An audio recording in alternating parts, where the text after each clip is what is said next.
1, 2, 3, 4, 5.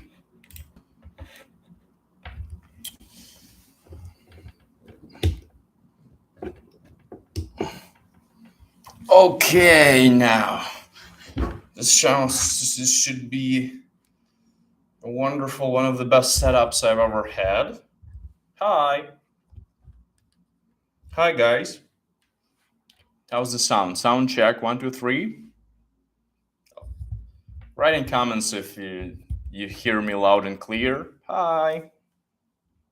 Okay, I'm gonna put this thing. No. Put this thing here. Hi guys. Hi. Happy Sunday to you. Happy Sunday afternoon. All right. So I'm live on YouTube and I'm live on Instagram. Hi, Irene. Hi, guys. Thank you for joining. All right. Sounds, well, good enough. So, oh, holy cow. Just a second, guys. I need to set something up. 1 second.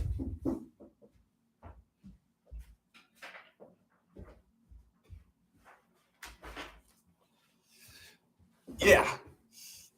Now, all set. Off to the races. Right? All right. So the topic that I posted a poll yesterday on my Instagram. Hi, guys, on YouTube.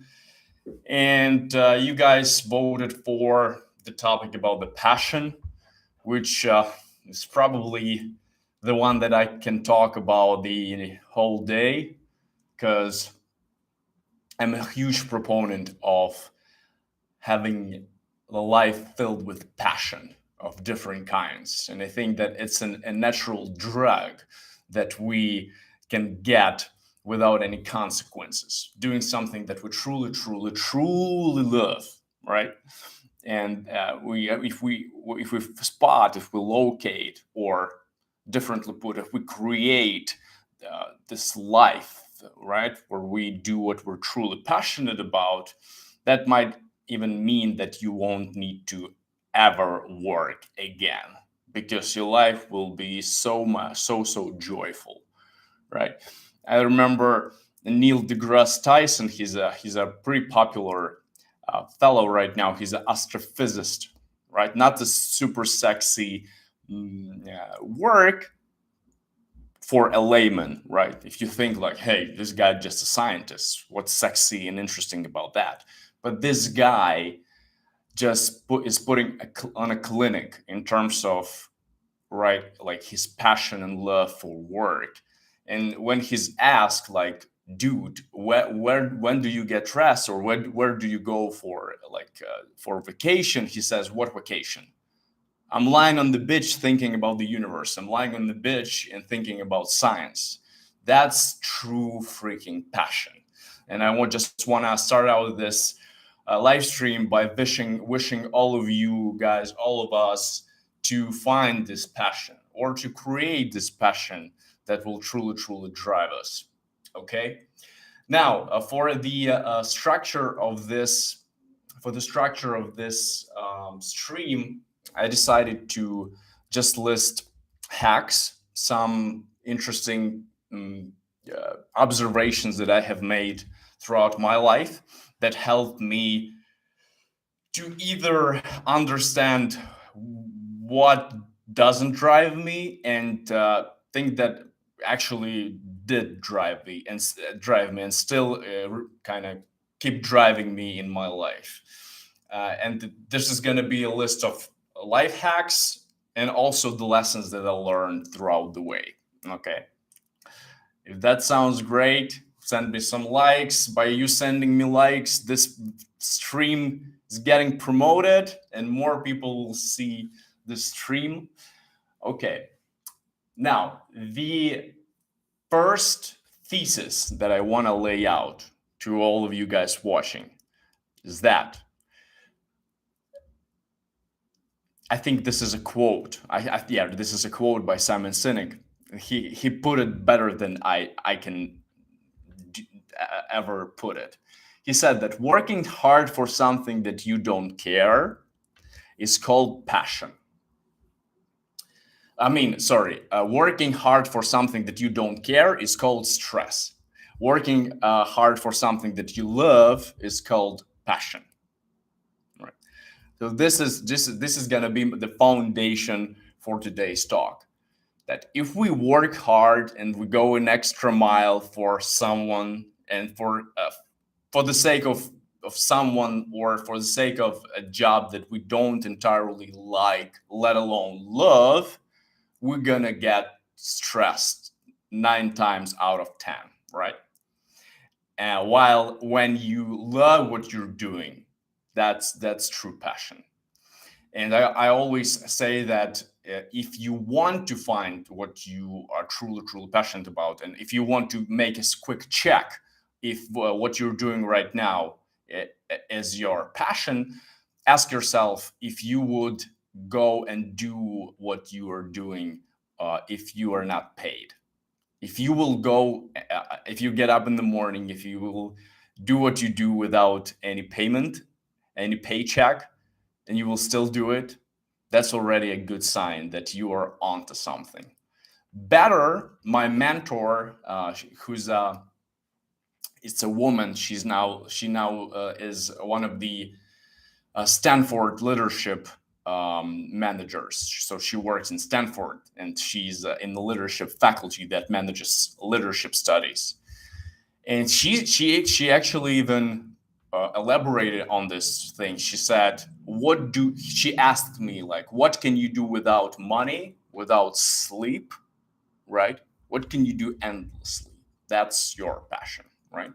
And of course, fortunate are those who have located this something, and that's something that they can do without money or sleep or food actually also pay them. So lucky you guys. All right.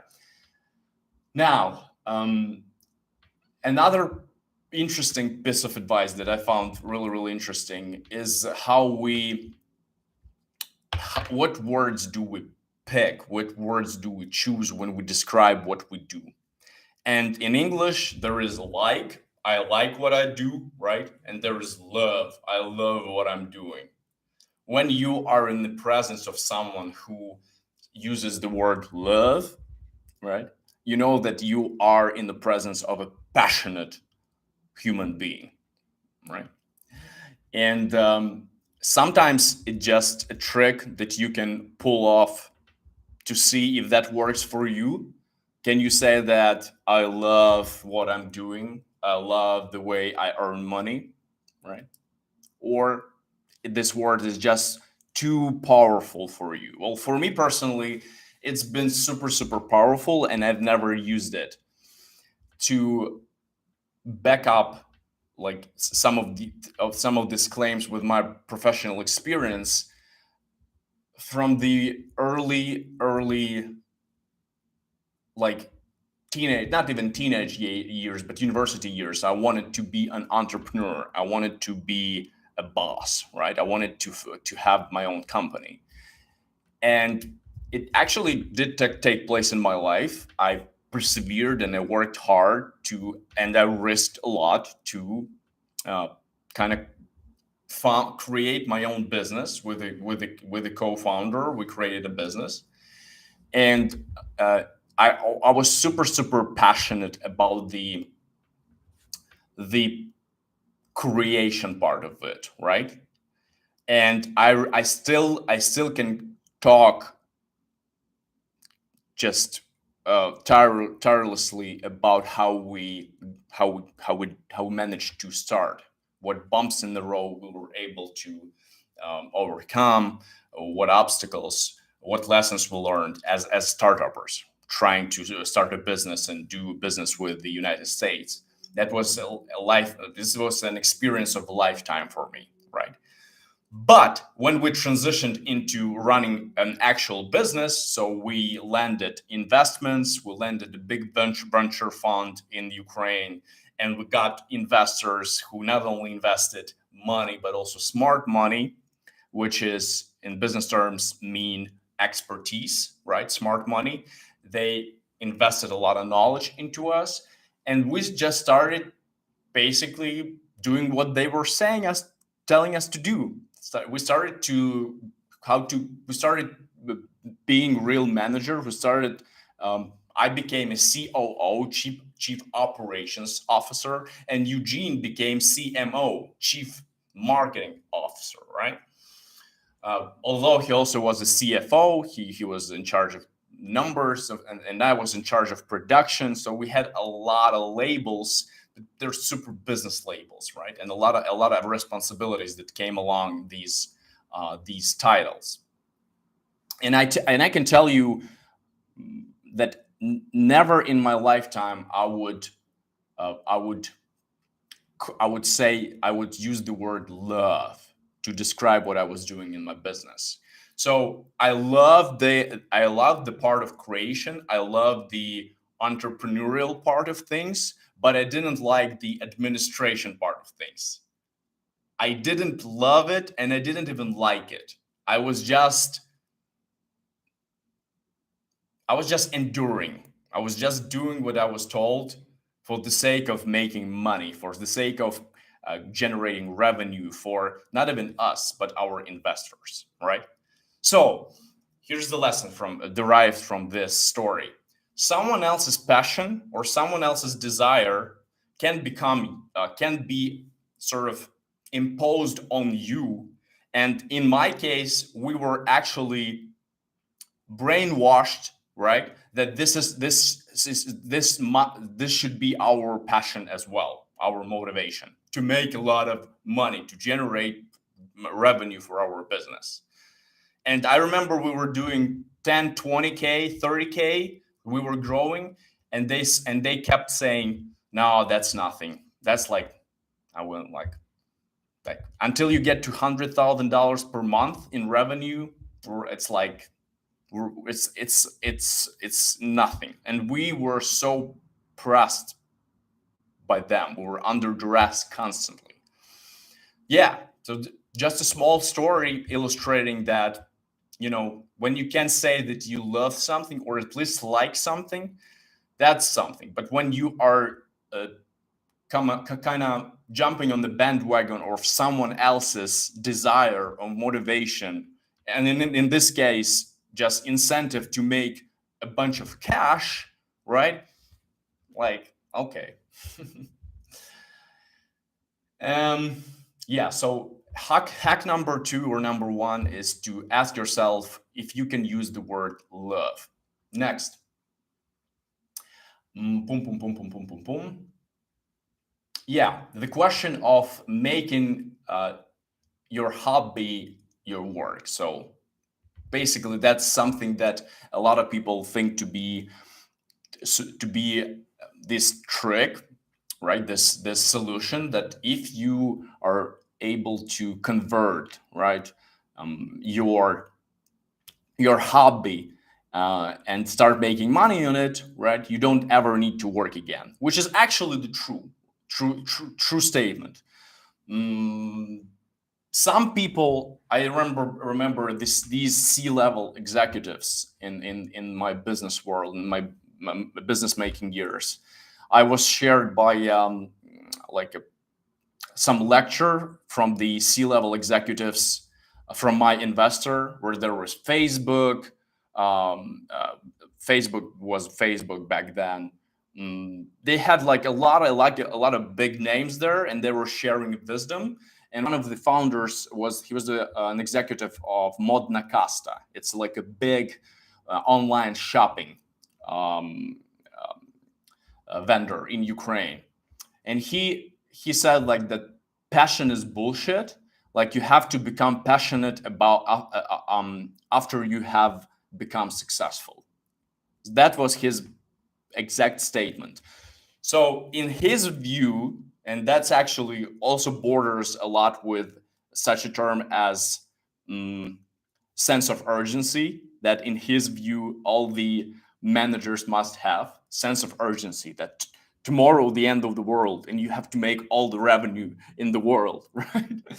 And they were all on board of one simple idea that once you embrace like this hustle, once you go through all the hard work to finally get to the point of your success, and in their terms, success is obviously financial success, right?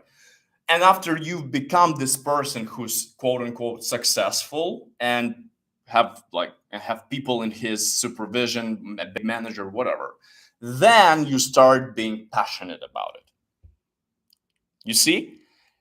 So in their true belief, you should turn your success into your passion, not passion into your profession.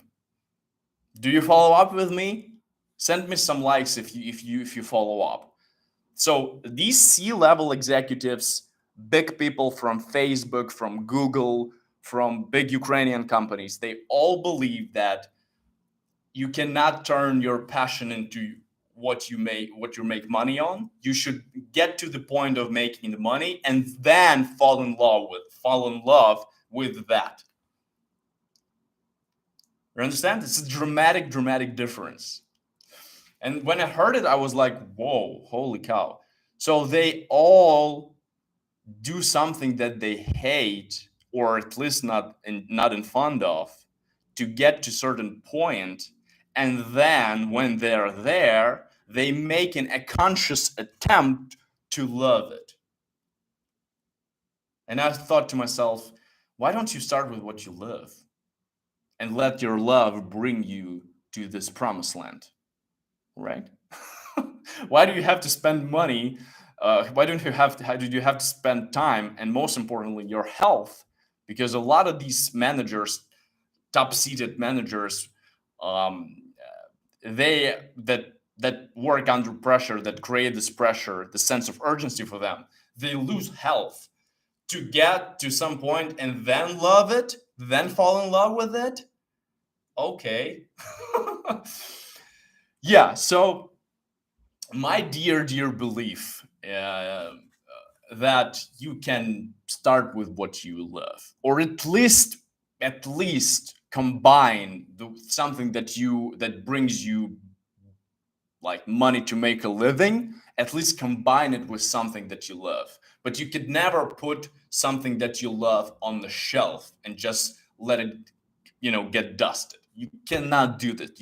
You owe it to yourself. If you listen to yourself and you understand what is this something that gives you this energy, then you must, you hear me, you must take risk. You must make a first step, because journey of thought 10,000 miles starts with a single step. You remember this one, right? Okay. All right. Next, this is a pretty cool hack that I just recently discovered, is that the way to find your passion is to you ready? Are you ready for this? The way to find your passion is to keep an eye on your anger. Yeah. Something that triggers you in a bad way, something that you hate when you see it, something that you can't stand. In the magical and the most mysterious way, anger is a clue